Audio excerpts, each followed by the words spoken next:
great.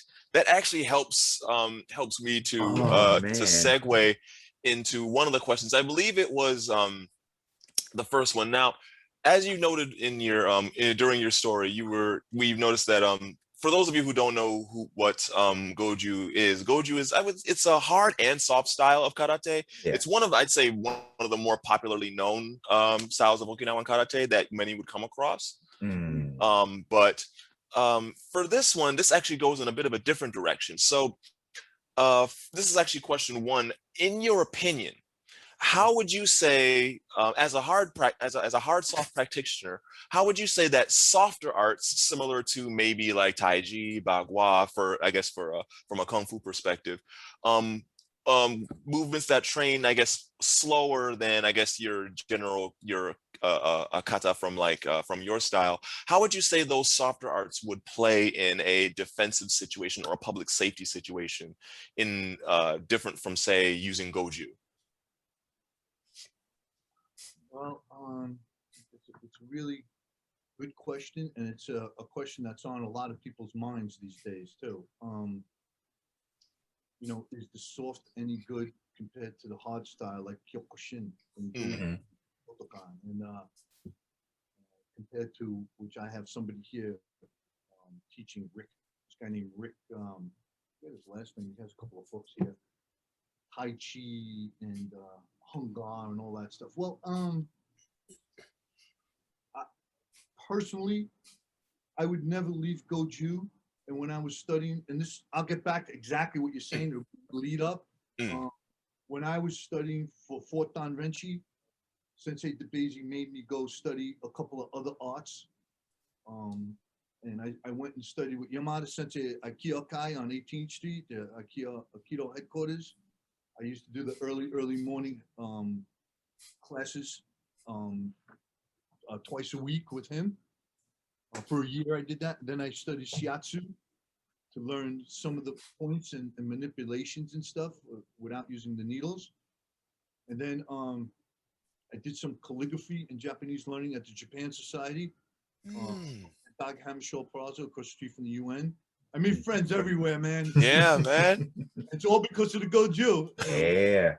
And then I brought it all. Oh, then I studied for a year judo. A friend Mm. of mine was the judo instructor at the College of Staten Island. So he used to teach there twice a week, and he would open the back door and leave it chucked open. And anyone who needed to come in to train that wasn't a student was able to come in. And I did that for a year too. So, like a sotogari, all these moves in judo. So I kind of meld them all together. But in the back of my mind, I always just to make my Goju better. So now let's go back to your question about the soft. As I get older, I see the soft in a different way that a beginner in Kung Fu will not see. I see the soft being very useful. And who showed me the soft being useful was Tai Sensei. Mm.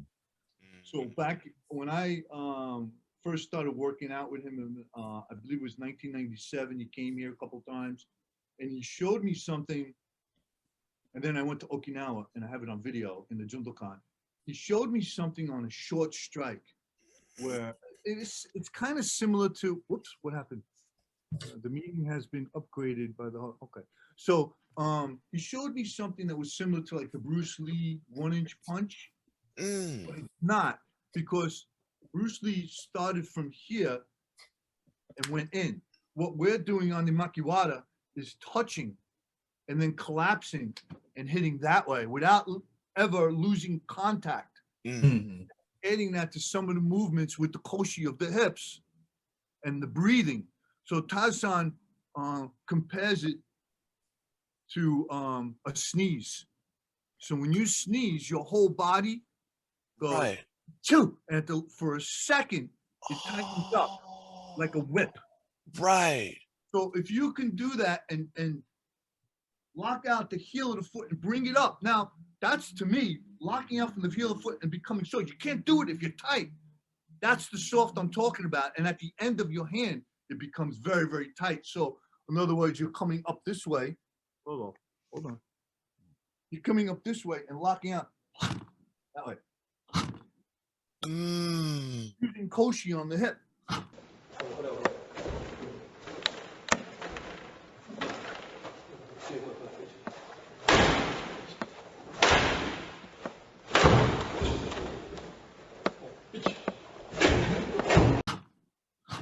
So we practiced that. So he showed me that in 97 when he came here in 2014 after debate of, let's see, he was here in April and he said, he saw my diploma for 7th Dan from the Jundokan. And he said, you're ready for Hachidan. I said, oh, no. That's crazy. He said, okay, Glenn-san, you think about it and then we'll get back to me. So, you know, when I'm training to go for rank, I'm very irritable. I'm you know, things just get in my way and, you know, you got to train. I got triplets. I got De Niro dealing with. I got his partner, Jane Rosenthal. I got all these crazy people that don't like to be told no. And I'm training for 8th Dan. No. Don't get in my way, you know? So I emailed him and my brother from another mother who's over there, Glenn McElvride. I'll get to him in a little while. I told him, tell Tarzan, I'm in September when he comes here. I'll go for grade. So he came, had a seminar here, blah, blah, blah. I did a couple of katas, came back to the dojo. He sat down.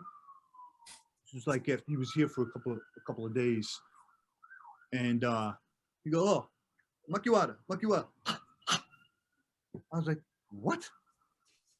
So he wanted to see if I was working something that he showed me in 1997. Wow. Okay, Tarzan, challenge on, you know? So I got and I started hitting. And then he said, oh, good, Glenn-san, left hand.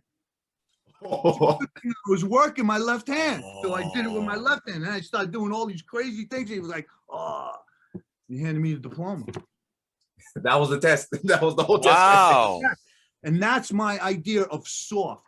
Now, I'm sure there are the Kung Fu legends that stayed for a long time and trained that have developed that internal power and able to let it out. You know, they call it chi or ki or whatever it is, depends on what you want to call it. But there are body mechanics. And for a young person or a new person to rely on the softer techniques, it could be difficult. It could be difficult. Do you understand what I'm saying? Yeah, Yeah. it sounds like you're saying more so the I guess the softer arts take more time to be developed for those types of public safety situations, whereas the harder arts tend to, I guess, seem to have a quicker turnaround, but they seem to turn out results at a faster pace, maybe. That's a reward. So David, listen, I mean, you're standing there and going like this, right? And doing the brush the mane of the horse and everything. And then Goju, you're standing there going, each, ni, san, shi, each. I mean, you're doing these hard techniques. You're doing them soft. And then all of a sudden you're like, doing them super quick, as fast as possible. Kihon, Kionido, kata, kumite. I don't have beginner classes. I don't teach children. People come in here, they sit down, they have to watch a class, then they have to make a decision. And I tell them, do you think you can do this? I think so, Sensei. Okay, here's a gi, next class you come on. And there is no beginner class. Everybody gets a chance to work with another beginner and the black belt. And everyone steals what the black belt has. So everyone knows each other. The Christmas party's out of control. Nuts. Everybody loves everybody. I never seen it because when I was coming up, the best fights were in the locker room because everybody hated each other. It was unbelievable. Different time. It was a different time. It sounds like it was a different time. You're right. Oh man. And that kind of really shines some light on some things that I was kind of figuring out on my own. Because like you said, you saw a lot of the soft from Taira Sensei. And during my kind of transition through university and kind of my learning period, I also found out about the soft through Taira Sensei. And so it was man. When you saw them hit the palm tree? Because incredibly relaxed and just And it was at the moment of impact, his whole body tensed for a second, and the tree shook. I was like, that's not supposed to happen. And he's There you go. Now you just got to apply it. yeah. And so when you mentioned the thing about the full body sneeze, I was figuring that out in university. I was like, I've seen this before. I've heard this before. I tried this before.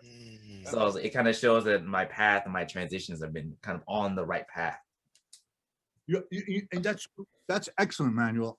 I mean, that is, you're really researching correctly. You really are, because once you get familiar with it and someone like Taz Sensei shows you and you feel it on him, you steal it, and you want more and more, and you want to see more and feel more. I actually, in Kumite, when someone grabs me now, instead of going for kotogesh or aikido move or aki-date-dataru jujitsu move, I'm doing that move on the from the makiwara on the person's collarbone or shoulder. And I really have to be careful. You really have to be careful, because they're grabbing like this, and you're like, you're like, what the hell was that saying? Or with the elbow, because you know Giksai Daich, Dave. So when you Yes. do Giksai Daich, that elbow is the contact point for that move that I just showed you on the makiwara. You cannot work that really on the makiwara the way that you do with the punch, or you work Ippon Ken. You have to work it the way Taz Sensei works it on the palm tree, the same way. He comes this way and he'll go, and you see the palm tree go like this. So Daich, when you come in, you kick, that foot has to be planted first in order to do that, because you can't do it if you're like this and at the same time. No, it's not the same time. The foot has to set first. You kick, come down, and now that way. Pass water with strength, and bring a lot of strength into these movements. This is regular speed, they're done slowly with tension. Once here, I'm going to practice my kick, so I'm going to kick out, front kick, step, then elbow. Because you're setting the foundation. You're planting for a second, and then you do the move. I never thought of that.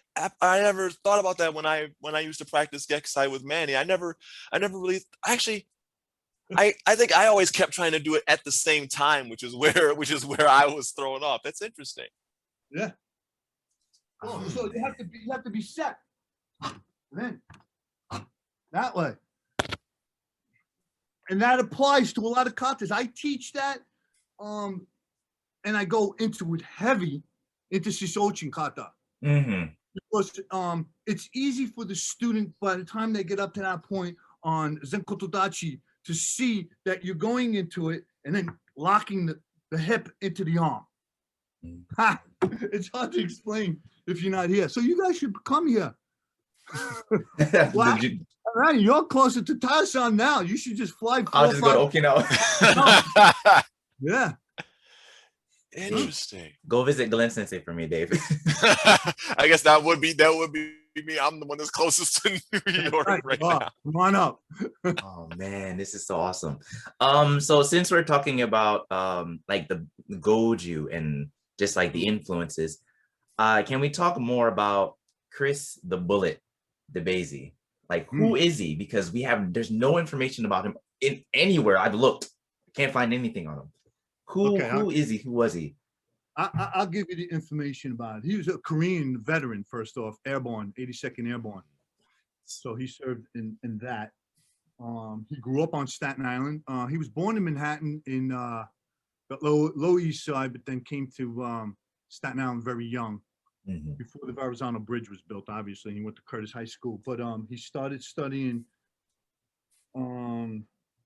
taking the Staten Island ferry to Manhattan to study Silat or Pinchuk Chulat or something. Penchak Salat. Pinchuk Salat, right? Yeah, I don't even know if it's around anymore. But he was studying with this guy that had a small little dojo up there, and then he started studying Shitoru with a Japanese guy. and then he stopped for a little while. I believe he went into the Air Force, the Army. Then when he came back, he went into the roofers. I think he was a roofer back then, and he was studying. He was accepted to study with Peter Urban, Mm. and he studied at the time. It was before you guys heard of the Chinatown Dojo. The Chinatown Dojo. No. Yeah, there was a place that Urban started before all his urban stuff. It was called the Chinatown Dojo, but there was a dojo before that Mhm. on Worcester Street off Canal. He was on like the 7th floor or something. He had a dojo up there. Then he went to Jersey City, and then he came back to Manhattan, started the Chinatown Dojo. He had Chinatown Dojo, and somebody had a not Maynard Minor. There was somebody else uptown, Tom Bodie, something like that. He had a dojo uptown. They used to go back and forth and do kumite things in each dojo to support each dojo. Mm. And Sensei DeBasie was one of the first that was in that dojo with, I believe, I can't remember the names. And nobody's really alive anymore, actually. Mhm. Gerald Orange, I believe, was in that dojo. There was Kamaforda Purdue. I think Owen Watson was in that dojo. Hmm. These are all guys that were way back A lot of big before there was guys. anything. I'm talking early middle 60s. Okay. And then Peter Urban went back to Japan. Oh, Bob Tayani was on there. Peter Urban went back to Japan and showed Yamaguchi Sensei the book that he wrote, and then he has this huge following and all this stuff, and he had a fallout with the Yamaguchi. It came down to where he asked for 5th Dan, Mhm. I believe 4th or 5th Dan, and Yamaguchi Sensei said, "You'll never be higher than my son. Don't even try it." And he went back and got all pissed off, and he developed USA Goju and made himself a 10th Dan or some stuff. And his people stayed with him. Masoyama came when he knew Masoyama, and then Sensei DeBasie kind of pulled away and made his own little organization under Yamamoto Sensei, Ganaho Yamamoto, who broke away from Yamaguchi. And he came and they did a lot of sparring. Bob Tayani was involved in that, and Joe Lopez. There was a dojo near City Hall, stuff like that. And then Sensei DeBasie had a small dojo on Staten Island on Broadway over here, and it didn't last long. He wasn't making a lot of money. He started going back to college. He closed his dojo after, I think, 5 years, but he was teaching kind of privately. He was teaching a lot of tournament guys. He just kind of, one thing led to another. He got heavily involved in the Roofers Union, became a local union rep and stuff. And so he pulled back a little bit. He went to the Swedish Institute for Massage, got his diploma there. He went to an acupuncture place, got a diploma from there. He went to a hypnosis place, got his hypnosis license. Wow. He did a lot of the esoteric stuff to make his goju. Now, I was introduced to him. I mean, there's a lot of stories going back. I mean, one of his top students was Chuck Merriman, who studied with him for a couple of years. I've heard Chuck. But Chuck kind of went off on his own thing too. And instead of being sensei student, he became like sensei, like friend. You know what I mean? They became friends, more of a teacher. And they kind of got more back together around when Chuck Merriman met Mario Hiragona Sensei. Mhm. And Merriman came under Hiragona when Hiragona was in Okinawa. And matter of fact, I just found that letter too from Chuck Merriman, inviting us up to his dojo in Connecticut to meet Hiragona Sensei. Serious. Yeah, Wow. and this was back way, I don't even know, 92, I think, something like that, because I was just going in to narcotics as an undercover, and I met him, met a whole bunch of people. It was a world seminar. Everybody was in, and Hiragona was very nice, met a whole bunch of people. It was a huge event. And then a year passed and Merriman came to our dojo and asked us if we would like to accompany him to Okinawa. And that's when the whole thing ended. But Sensei DeBezi took me under his wing as a uchideshi, but I didn't live with him. There was another name that he used, but we really didn't use it. But I would train with him. Always. Anything he wanted, I would do. And he was a hard taskmaster. First off, the first time I seen him do something, I had to ask him to do it a couple of times because he was so quick. And that was his thing. He was very, very quick. His movements, his big thing was he was thinking 3-4 movements down the line. He would look at you and he would do a movement that he called a reading. And he would read what you do. And depending on what you did, he would react off it. And then all of a sudden you'd be on your ass. Like, what the hell just happened? And he was very, very quick in that sense. And I studied with him a long time. I learned a lot of kata. I learned a lot of discipline. I learned a lot of Zen martial arts. I learned Daiataru Aki Jiu-Jitsu with him. He also studied with John Stevens, who studied with Washiba, I believe, and he did calligraphy with him. And he was a very, if he was an onion, I'd still be peeling layers. Back layers. Yeah. You know, I remember I was in his den at his house one time, and I was looking at some of his diplomas that I had up, and I saw one that said Sandan on the Goju Kai on the Peter Urban. And he goes, "You like that diploma?" I said, "Yeah, it's really nice." He goes, "Watch this." He took it out of the frame. He turned it over. And on the back side of the diploma, and if a lot of the old timers hear this, they'll understand, was almost like a calendar of holiday dates. And each date that fell under a day that you were supposed to train and you showed up for training, he would check off, right? So there was one day that said, what's the X for over there? He goes, "That son of a bitch. I had to see my mother. She wasn't feeling good. It was Mother's Day. So instead of training, I went there," and he put an X on there that I never showed up. I went, "What? Are you serious, Wow. Sean?" Yeah, that's what he did. He's unbelievable. Wow. So he was very, very, very, very talented. He never wanted any fame, nothing. But if he took you in as a student, he expected you to do something. So there Put was in that work. a couple of movements that he showed me, and then he disappeared for 6 months. And he came back 6 months later and said, "Let me see what you're doing." I was like, "Oh my God." So it kind of, in a way, prepared me for Tarzan after all those years of doing it. 6 years later. Sounds about it. Exactly. See this diploma here? This is Sensei's 8th dan from Miyazato Sensei. Right there. Pretty cool, actually. Is that handwritten? That's handwritten from Miyazato Sensei, yeah. Oh, wow. In the Jumbokan. Pretty cool, right? Man. Wow. Yeah, pretty wild stuff. Yeah, Miyazato. Ichi Miyazato Sensei, head of Jundokan. So yeah. So then Sensei DeBezi started getting into writing and researching. He's retired now, and he's constantly writing, researching for a book. He's kind of pulled back from everyone. Wow. He wanted to really communicate. He's about 80, 83 or 84 now. So, yeah, He became Miyamoto Musashi. Yeah. cave and he does what he does, but as long as he's happy doing research on a book that he wants to do. And that's when he started pulling back, I started going heavily with Taya Sensei. And that guy, both those men changed my martial arts at the different times in life. It was just mind-blowing on each one.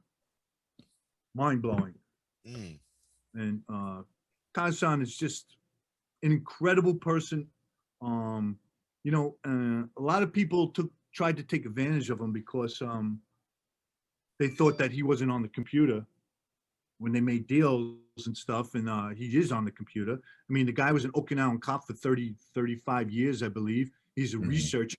He takes notes, obviously. Right. And they got caught, and they shouldn't have done that when, you shake hands, you say, I'll do 50-50 deal when I put out DVDs and stuff, and they don't do that because they thought he was not paying attention. Mm. Shouldn't do that. You don't take advantage of people. You treat people the way you want to be treated, and you'll never have a problem.